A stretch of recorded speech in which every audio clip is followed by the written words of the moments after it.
Começar a gravar. Bom, é, primeiro, boa tarde, né, pessoal que está aí. Obrigada por entrarem aqui na reunião conosco. Como a gente falou aí durante a semana, a gente vai fazer uma reunião hoje sobre cardiomiopatia hipertrófica, baseada nesse trabalho aí que foi publicado no ano passado, 2025, né, uma revisão sobre a questão do exercício físico na cardiomiopatia hipertrófica, como isso foi evoluindo aí ao longo dos anos, em relação principalmente ao exercício de alta intensidade e participação em esporte competitivo. Então, vai ser uma apresentação do artigo. O objetivo aqui não é fazer uma aula teórica sobre hipertrófica. Depois a gente deixa um tempo para discussão. Aí, vocês quiserem mandar no chat, levantar a mão para fazer pergunta, fiquem à vontade, tá? O título desse artigo é esse aí: Hypertrophic Cardiomyopathy, Changing the Paradigm of Exercise Prescription and Competitive Sport Participation.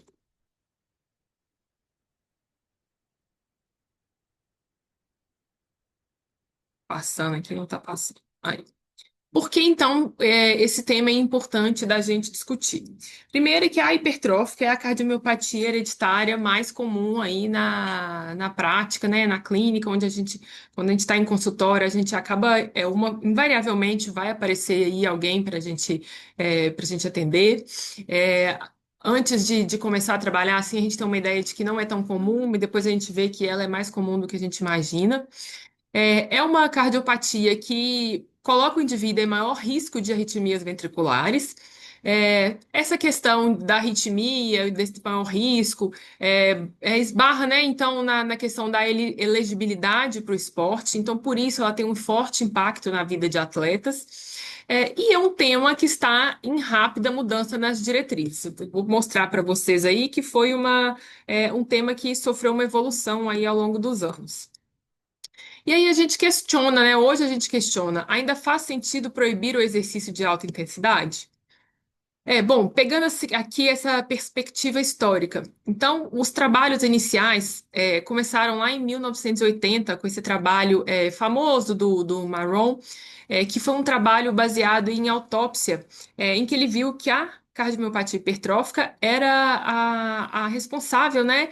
Era a causa responsável pela morte de 14 dentre 29 mortes súbitas lá em atletas que eles analisaram. E aí tiveram, ao longo do tempo, outros estudos de autópsia, que mostraram essa mesma conclusão, que a hipertrófica era a principal causa de morte em atletas jovens. E daí, então, que as diretrizes, os guidelines, os consensos, passaram a recomendar contra o exercício de alta intensidade, o esporte competitivo nesses indivíduos. Nessa figura aí, esses quadrados em rosa, no lado esquerdo, né, esses quadrados eles são os guidelines, os consensos, que desencorajavam essa prática de exercício de alta intensidade e de esporte competitivo. Já ali por volta após o ano 2000, começaram alguns estudos clínicos, que já vieram mudando essa questão. Então, nesses estudos, eles foram vendo que não era essa a principal causa de morte mesmo, que era bem menos do que se achava. E aí começou essa transição aí para essa recomendação de alta intensidade na hipertrófica. Então, em cima, nos quadrados em verde, eu não vou ler tudo, depois você já tem o artigo lá no grupo, todo mundo tem acesso. Tem acesso? É, em É, verde, em verde, acho que tem um acho que áudio tem um. aberto aí que está me dando um eco. Ó, em verde, as caixinhas em verde, são os trabalhos, né, as diretrizes que mostram recomendações mais recentes que suportam, né, essa participação em esportes de alta intensidade após uma avaliação desse paciente.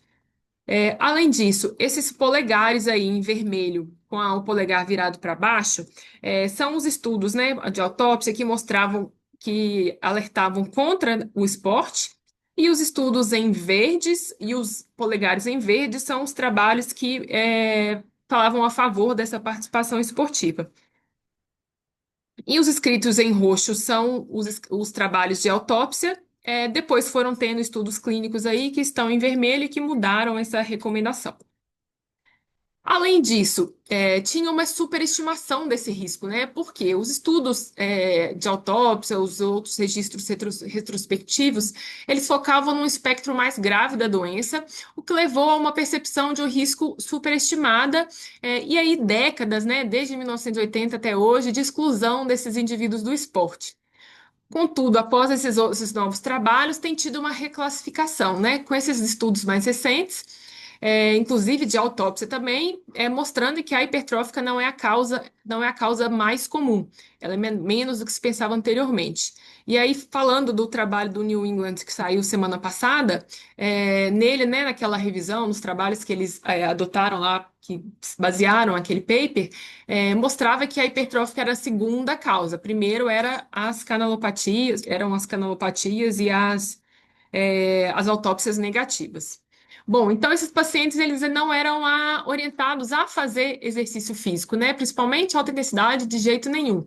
E aí o que que isso leva? Então a gente tem esse preço oculto da inatividade, que é o sedentarismo.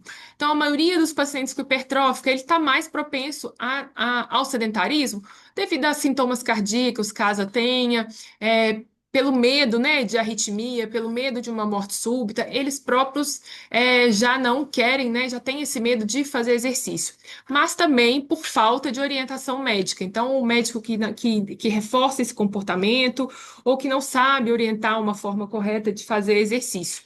E a maioria desses pacientes não atinge as recomendações mínimas de atividade física.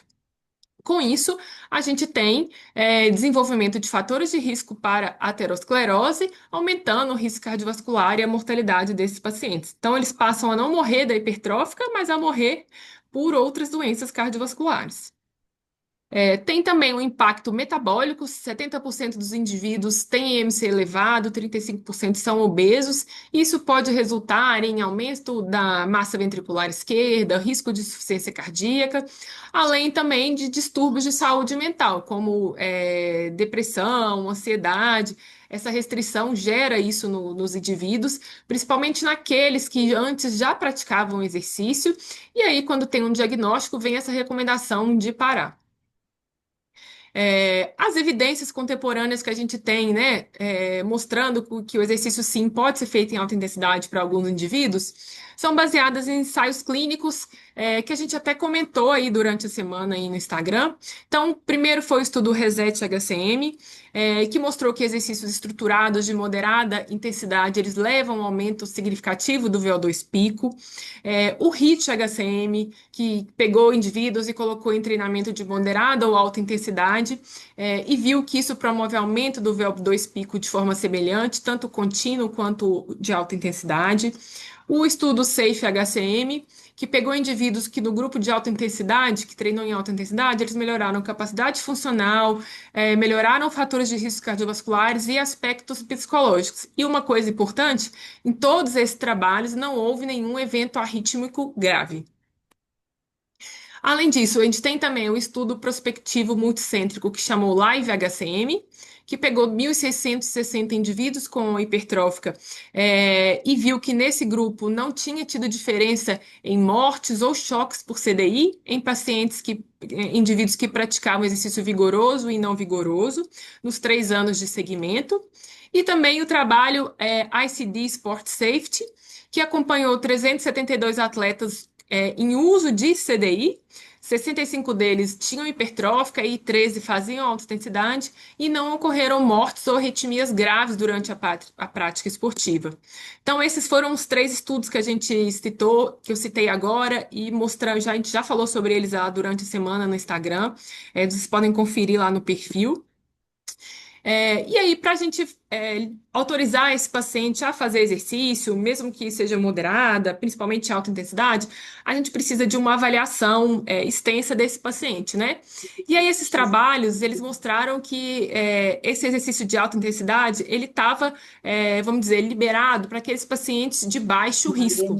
E o que que é esse baixo risco? Então, o paciente, a gente tem aquelas calculadoras de score de risco, mas principalmente é isso. Se ele não tiver nenhum desses fatores de risco que eu vou citar. Então, um episódio prévio de PCR ou uma TV sustentada, idade jovem, né? A gente sabe que jovem tem maior risco. Se tiver história familiar de morte súbita ou TV sustentada que tenha sido atribuída à hipertrófica, hipertrofia ventricular severa, dilatação atrial significante, detecção de arritmias ventriculares, história de síncope arritmogênica, obstrução na via de saída do ventrículo esquerdo, fibrose extensa na ressonância, fração de ejeção menor ou igual a 50% e presença de aneurisma apical do VE. Então, se ele não tem nenhuma dessas características, ele é considerado um baixo risco, e aí sim está liberado para fazer alta intensidade, né, depois de uma avaliação. Caso tenha uma ou mais desses fatores, ele precisa sim de uma avaliação muito detalhada e talvez aí um controle na intensidade do que ele faz. Entrou o critério, né, As diretrizes, então, tal também da mudaram as dilatação recomendações. importante lá de A esquerda. diretriz da ESC A de gente pede de risco 2023, para quando a gente ela faz fala exercício que o com exercício perdão, vigoroso, o é esporte mais competitivo, ele permissivo. pode ser Letícia, só considerado. um minutinho, tem um Esse não microfone aberto, se puder tá desligar, mais. tá? Só você que consegue.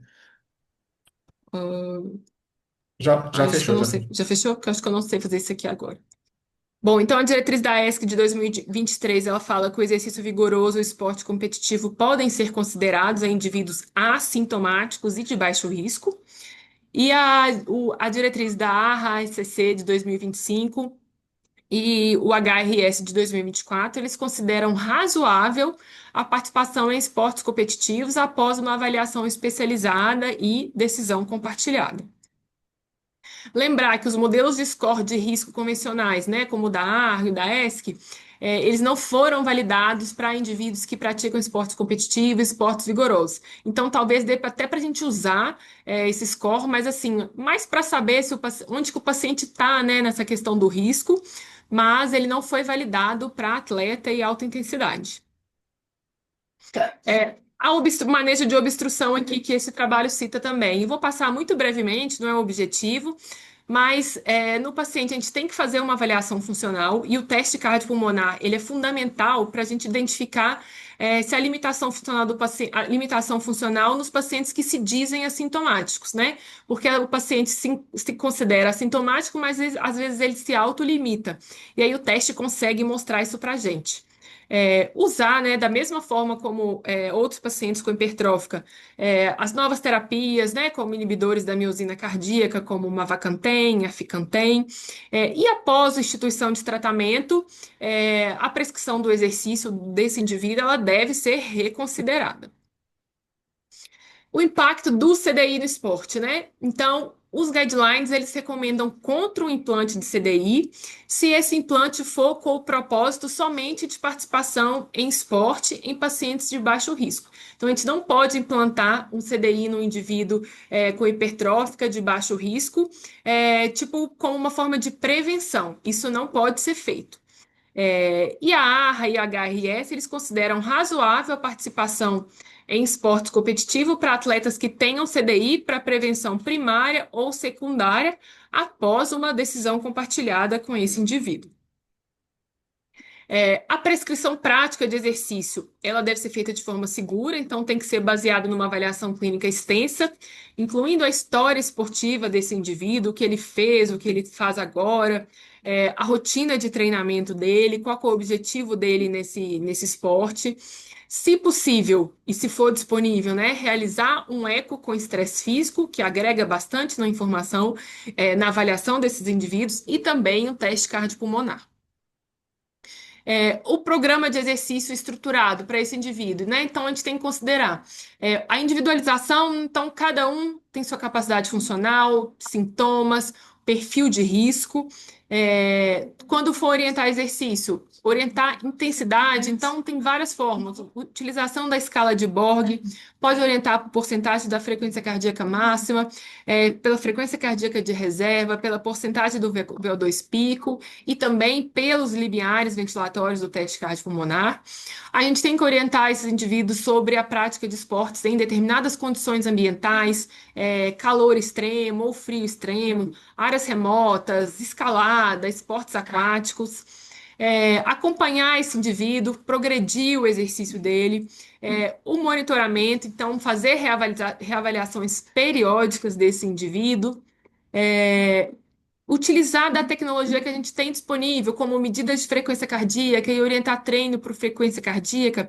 Hoje a gente também tem dispositivos que monitoram o ritmo cardíaco, então a gente tem o Fourth Frontier, que parece uma cinta mesmo, que o paciente utiliza e monitora, ele registra eletrocardiograma e é muito útil nesses pacientes. E utilizar da multidisciplinaridade no cuidado aí com esse indivíduo.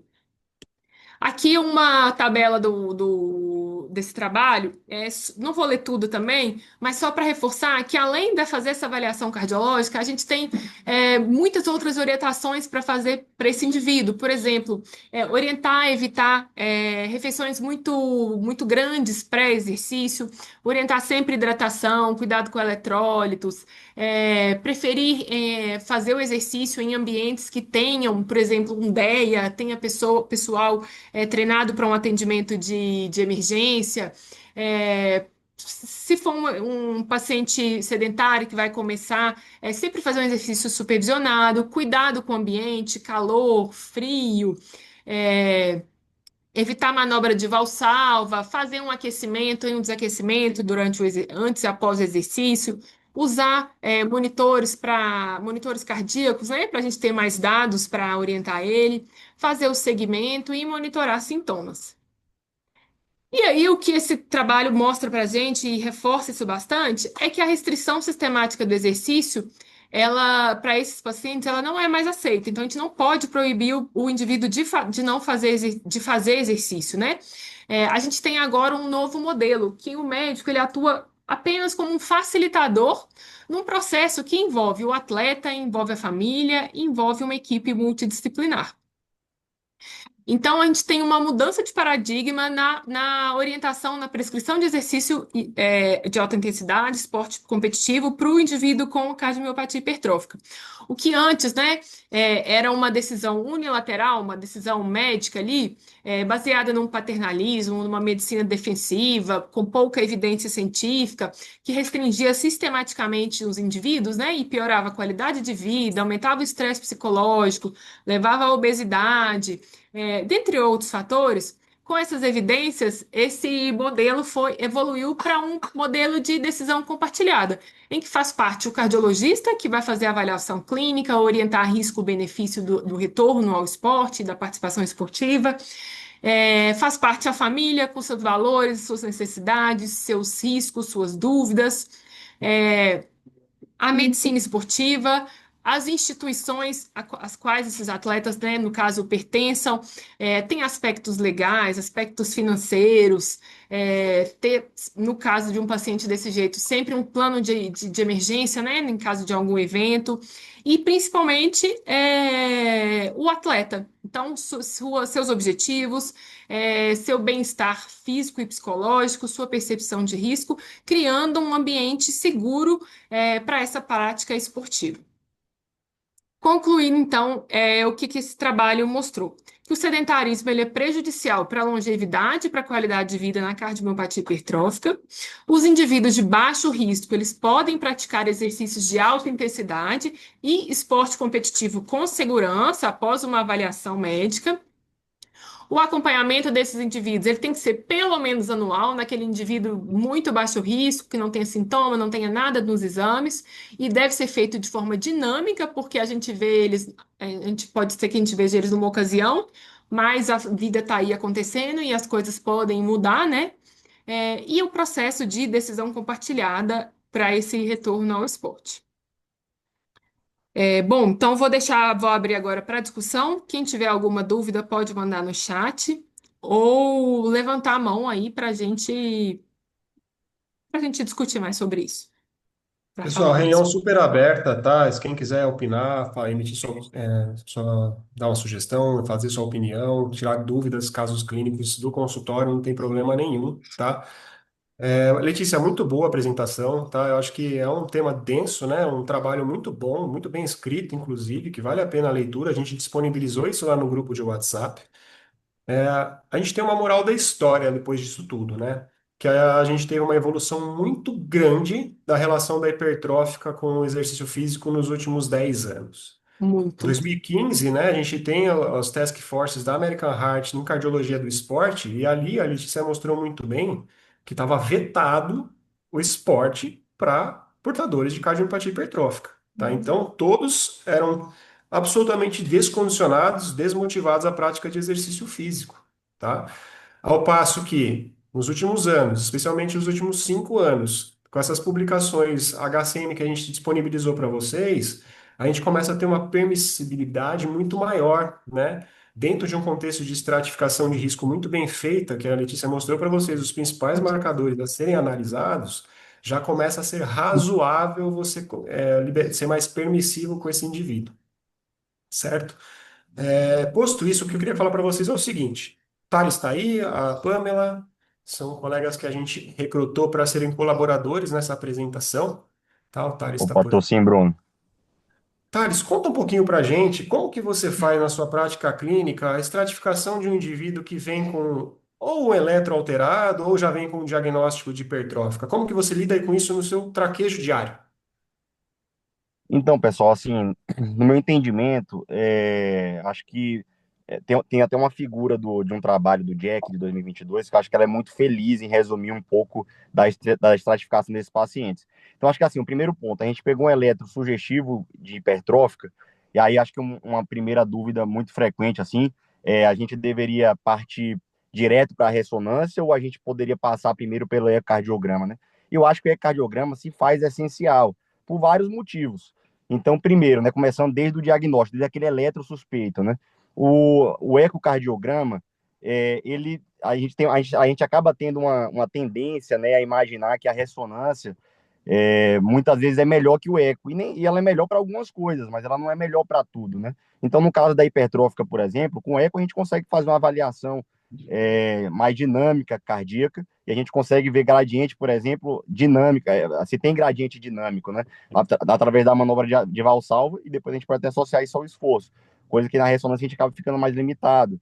É, Além disso, também o eco acaba que vai ser o exame de segmento para esse paciente. Então a gente consegue quantificar o gradiente e a gente vai seguir esse paciente com eco, que é um exame mais acessível, mais barato e mais simples de fazer. Então o eco se faz importante, acho que esse é o primeiro ponto. E a ressonância também se faz importante, sobretudo no atleta, uma vez que a gente vai pegar um paciente que tem hipertrófica, e o eco pode até fechar ou não esse diagnóstico, mas se a gente já define esse diagnóstico, a ressonância é muito importante por vários motivos. Então, motivo número um, quantificação de fibrose. Eu vi até que alguém perguntou no grupo em relação aos 15%, né?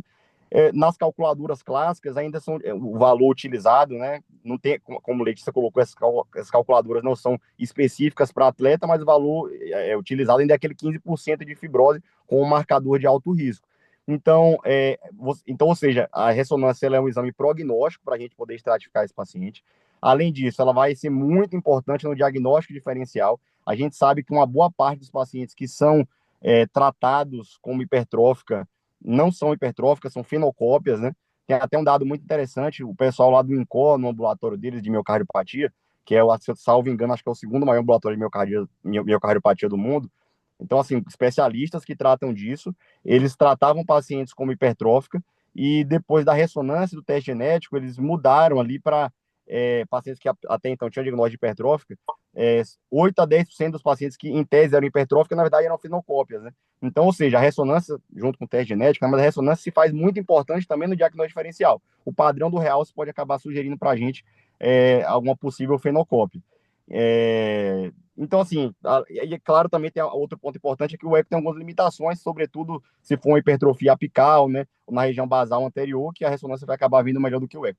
Então, assim, acho que desde o diagnóstico começa daí. E aí, depois, quando a gente vai para, em relação a se a gente tem que limitar ou não esse paciente, aí acho que essa imagem do Jack, que eu comentei, depois a gente pode até mandar, é muito feliz, né? Porque a gente vai estratificar esse paciente em baixo, intermediário ou alto risco. E é mais ou menos isso que a gente faz na prática. Agora, sim, a gente acaba somando mais pontos para um lado ou para o outro, porque cardiologia do esporte não é assim, medicina, né? Mas cardiologia do esporte, sobretudo, a gente não tem uma pontuação e é isso e acabou, né? Assim, então a gente tem que individualizar, compartilhar muito decisão. Então, como é que a gente faria? Então, a gente vai avaliar sintomas, né, como a Letícia tinha colocado. Então, sintomas vai desde história de PCR abortada, se esse paciente tem história de síncope, se ele tem história de TV sustentada, história de morte súbita na família. E aí também acaba entrando, além dos sintomas, se ele tem ou não gradiente, e aí abaixo de 30, em geral, a gente considera um gradiente abaixo de 30 como baixo risco. E detalhe, tá? Esse gradiente tem que ser avaliado no esforço também, né? Então, assim, se esse paciente tem um gradiente em repouso baixo, mas no esforço é mais alto, você vai considerar o do esforço. Então, um gradiente abaixo de 30 é considerado baixo risco, entre 30, 31 e 49, intermediário risco, e de 50 para frente seria alto risco. Aí, além do gradiente, né, a gente vai poder observar ainda em relação à estratificação do risco de morte súbita, que é através daquelas calculadoras clássicas mesmo que a gente tem. Então, acho que são aquele monte de coisa que a Letícia comentou, né? Então, a hipertrofia septal, e aí isso varia um pouco de calculadora para calculadora, mas acima de 28, 30 milímetros, por exemplo, uma hipertrofia mais importante. Se tem aneurisma apical, né? Se faz TVNS, e aí a idade, eu vi que alguém perguntou também, em geral a idade considerada é abaixo de 40 anos, entre 40 e 60, semelhante que colocam as calculadoras, né? Entre 40 e 60 ali, ainda é uma idade que ainda há algum risco, assim, considerável, mas abaixo de 40, sobretudo, é a idade de maior risco. E acima dos 60 anos, é claro que existe o risco, mas a gente até brinca que foi quase que triado pela vida, né? Então o risco reduz bastante. Então a gente vai ter que fazer essa estratificação através da calculadora propriamente, aí vai avaliar realce também, em geral acima de 15%, que é outro que é considerado padrão de alto risco. A gente vai somar todos esses dados. Além disso, a gente vai avaliar ainda, além da estratificação do risco em si, a pressão no esforço, né? Então, se tem uma queda acima de 20 milímetros de mercúrio da pressão arterial no esforço, durante o teste ergométrico, o ergospirométrico, isso também é um indicativo que pode ter obstrução da via de saída. E aí, esse documento não coloca isso nessa imagem, mas aí com certeza valeria a pena ter esse documento que eu estou comentando, né, do Jack de 2022, mas com certeza valeria a pena a gente ter também a ergospirometria, porque a gente consegue sensibilizar ainda mais essa avaliação se tem um gradiente no esforço, né? Sobretudo para o atleta. Então a gente consegue ver, por exemplo, o pulso de O2, se esse pulso de O2 ele entra em platô, se cai. Em relação ao VO2, se ele chega com o incremento do exercício, ele começa a despencar. Então ele sensibiliza a nossa avaliação para a gente pensar num possível obstrução de via de saída. E aí, dependendo também do que a gente encontrar, a gente vai classificar com baixo, intermediário ou alto risco. E além disso, a gente ainda vai avaliar se tem arritmia induzida pelo esforço, né? Então, se o paciente é completamente liso, ele fica com baixo risco. Se ele faz extrasístoles ventriculares lá no esforço, a gente pode pensar, por exemplo, intermediário risco, mas se ele já faz taquicardia ventricular, ele já entraria para alto risco. Então, a gente vai usar mais ou menos essa ideia para a gente poder classificar esse paciente, e aí, se ele for baixo risco, é aquele paciente que a gente poderia liberar para exercício de alta intensidade com mais tranquilidade. O intermediário risco, até esse documento coloca, né, que seria aquele paciente que a gente limitaria para moderada intensidade. Isso é verdade, a gente pode considerar limitar, mas na prática nem sempre é assim, né? Então, assim, hoje se fala cada vez mais de decisão compartilhada, então a gente vai pesar os riscos e benefícios e a experiência e compartilhar isso com o paciente para a gente poder, em conjunto, tomar a decisão se a gente vai limitar ele a moderado ou não. Agora, aquele paciente de alto risco, sem dúvida, os extremos geralmente são mais fáceis, né? O baixo risco é mais fácil de liberar e o alto risco também. É aquele paciente que você sabe que tem que restringir, em geral, o paciente que vai ter que colocar um CDI, né? Então, acho que essa é a ideia geral para a gente poder estratificar o paciente. Não é muito simples, mas a gente vai somando dados para que a gente possa, no fim das contas, tomar uma decisão no que é mais provável, né? E lembrando o atleta sempre que ele não é isento de riscos, e ele precisa participar dessa decisão também. Por isso que entra a importância de ter um DE e assim por diante, caso aconteça alguma intercorrência, afinal, a avaliação pré-participação, ela não isenta completamente de riscos, né? É muito bom. É interessante você notar também que esses trabalhos mais recentes, eles têm um viés, além de seleção, a questão de ser um centro de referência, eles também têm um viés de sobrevivência dos pacientes, né? Então, a gente sabe que boa parte dos casos mais graves acabaram falecendo antes e não tiveram a exposição à intervenção que foi realizada nos trabalhos. Isso deve ser levado em consideração. Tá. Pamela, vou pedir para você comentar brevemente para a gente sobre a relação da a importância da estratificação com o ecocardiograma de esforço para esses pacientes. Como que você vê isso? Oi, gente. Letícia, excelente apresentação. O Thales também comentou pontos importantíssimos aí da condução dos casos de hipertrófica. E falando do eco e da ressonância que o Thales comentou também, são exames que se adicionam, porque, como ele comentou de maneira adequada, a gente consegue ver no eco o fenótipo hipertrófico, e muitas vezes a gente não está diante de formatos clássicos da hipertrofia septal, assimétrica. A gente tem casos que ficam ali, deixam a gente bem na dúvida diante de qual patologia exatamente a gente está. Então, acho que são exames que se somam e o eco traz essa parte da hemodinâmica. Então, tanto no repouso, a gente consegue observar obstrução dinâmica da via de saída, medir aquele gradiente, ver se tem SAM, né? Se tem insuficiência mitral e que grau ela é relacionada a essa obstrução da via de saída. A gente consegue avaliar a diástole também, então isso ajuda a entender os sintomas desse paciente. E o eco no esforço, ele é um exame primeiro seguro, né? Eu acho que isso é um papel importantíssimo que traz essa facilidade de segurança. A gente consegue observar pacientes que, por vezes, são assintomáticos, mas que no esforço a gente vai ver obstrução que a gente não estava vendo no repouso com a valsalva. Ali no esforço, a gente vai conseguir ver essa obstrução dinâmica da via de saída do ventrículo esquerdo, números relevantes, né, acima de 50 milímetros de mercúrio para a gente ter na cabeça durante o esforço. A gente consegue avaliar a diástole também no esforço, alteração de contratilidade. E um papel importante para essa questão do exercício e etc. é observar em que momento, em que carga de exercício ele tem essa obstrução dinâmica, por exemplo. Isso são dados relevantes que a gente passa, deixa no nosso laudo, passa para o clínico e faz com que esse acompanhamento possa ser mais de perto e mais adequado por ambos, né? Por esse time da hipertrófica, a gente da imagem e os outros colegas aí que estão cuidando desse paciente clinicamente. Muito interessante. Você sabe, Pamela, que uma modalidade interessante do esforço aí é fazer o teste cardiopulmonar associado ao eco. Você mencionou muito bem que por vezes não há gradiente em repouso, mas ele aparece no esforço. E até a própria Letícia teve a sorte de pegar um exame recente aí que o paciente não tinha gradiente em repouso, pelo que ela recebeu de informação pré o teste cardiopulmonar que ela foi realizar, e ele fez sim uma queda de VO2, uma queda de pulso, um platô, né, Lê? Isso, um De platô de pulso de pulso, uma queda de oxigênio. VO2. Então, se você tivesse o equinho ali, ó, junto com aquele É, momento daquela bike, seria incrível para você estratificar melhor, inclusive até poder prescrever melhor esse indivíduo, tá? Que foi uma pergunta que fizeram aqui no sim, final. muito Pessoal, bom. sedentarismo não é opção. Tá? É lógico que você vai ter casos críticos de hipertrófica com indicação de transplante, altíssimo índice de morte súbita, por aí vai. São contextos muito específicos, né? Quando você pega a massa de pessoas que têm essa doença, a grande maioria evolui bem, inclusive tolerando aí, conforme os trials mostraram, sem eventos maiores, sem arritmia complexa, sem morte súbita, exercícios até em alta intensidade, tá? Então, temos que ter mais saber fazer muito bem estratificação e temos mais permissão de liberação, sem dúvida nenhuma. E Letícia, eu no pedi para você muito passar. alto, um alto risco aí, essa pergunta do chat, né? Se pode Uhum. liberar.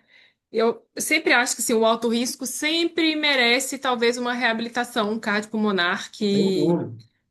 que a gente não lembra, né? Acha que é só orientação médica, mas da gente no consultório, mas o alto risco merece uma reabilitação para ele aprender o limite dele. A pessoa ela aprende até onde ela pode fazer. Então vale muito a pena. É meio obrigatório, eu diria até. É, Mencionei assim, o exercício, o sim. sedentarismo não é opção, mas o exercício, e a gente conta muito com o trabalho incrível dos fisioterapeutas que trabalham nessa área, educadores físicos também, é fundamental ter uma supervisão nos casos mais graves, sem dúvida nenhuma. Pode passar o próximo, Lê. Lembrar também que no alto risco a maioria vai acabar sendo, a maioria não, mas muitos deles vão acabar merecendo CDI, né? E aí vai acabar entrando também naquele escopo do CDI que a Letícia comentou na aula, né? Pessoal, essa apresentação foi uma forma de trazer para vocês uma novidade da Central, que é a nossa panela, tá? A panela da Central, É uma comunidade que eu e Letícia criamos e temos como colaboradores fixos o Thales e a Pamela. O Thales, ele fez cardiologia no Dante Pazanese, ele tem um fellow em cardiologia do esporte no São Paulo, fez a pós em medicina esportiva na Unifesp, é mestrando da mesma instituição. E a Pamela é uma fera do ecocardiograma, com a formação dela no Dante Pazanese e no Einstein, que também se foram a colaborar comigo e com a Letícia nesse projeto muito legal. Pode passar. O que que a gente pensou em montar para vocês? A gente tem uma demanda muito grande de pessoas que vêm tirar dúvida, querem interconsulta, querem saber o que faria nesse caso ou no outro. Então a gente resolveu criar um ambiente para aprendizado contínuo, tá, pessoal?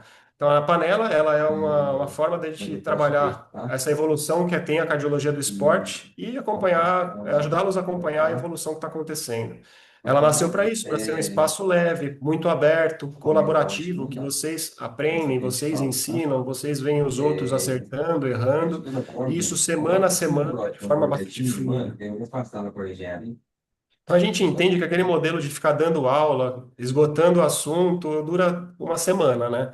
Ao passo que você ficar revendo esse conhecimento, ficar interagindo com coisas práticas, funciona muito melhor. Então, a panela é uma assinatura mensal que a gente criou, tá? Que a gente vai fazer encontros semanais, vai ser toda quarta-feira às 13 horas, discussão de casos. É aberto, então você atendeu lá no seu consultório.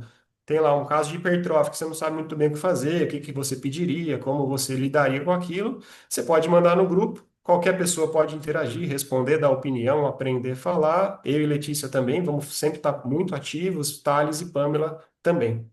Tá? A gente tem um grupo exclusivo de WhatsApp, que só as pessoas vão poder interagir ali quando quiserem, e também alguns benefícios exclusivos. Quais são os diferenciais? Primeiro que tanto eu quanto Letícia, a gente já está na cardiologia do esporte há algum tempo.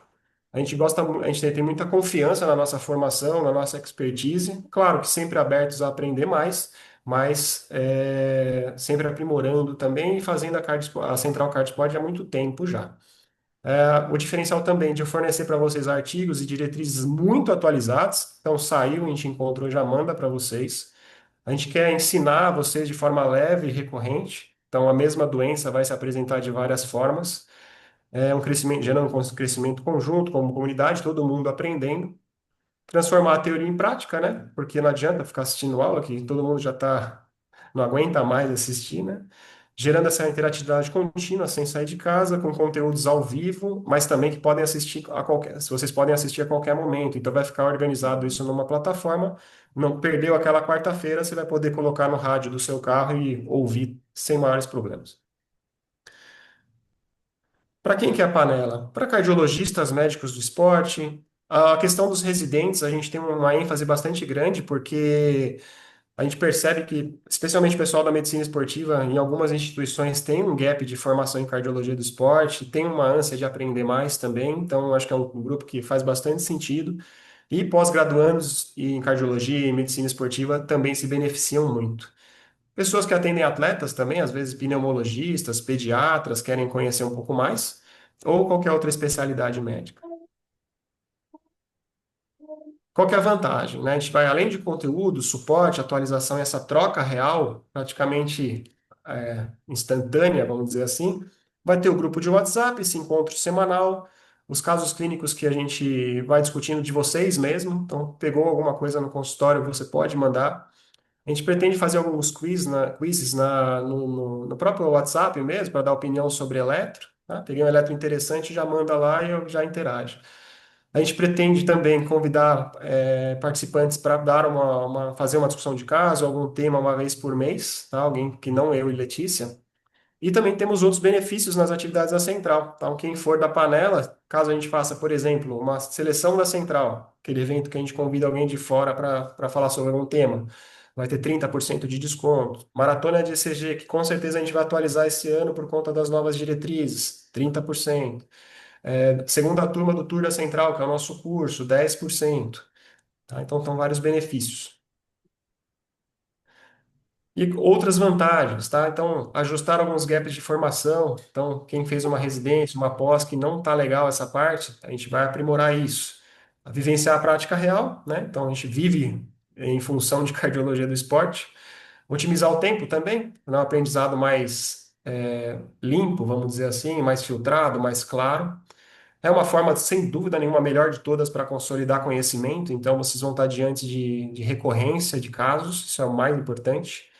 Permite tirar dúvidas, né? Então, você vai discutir os casos com os colegas, com os especialistas ali que vão dar um parecer para vocês, uma opinião.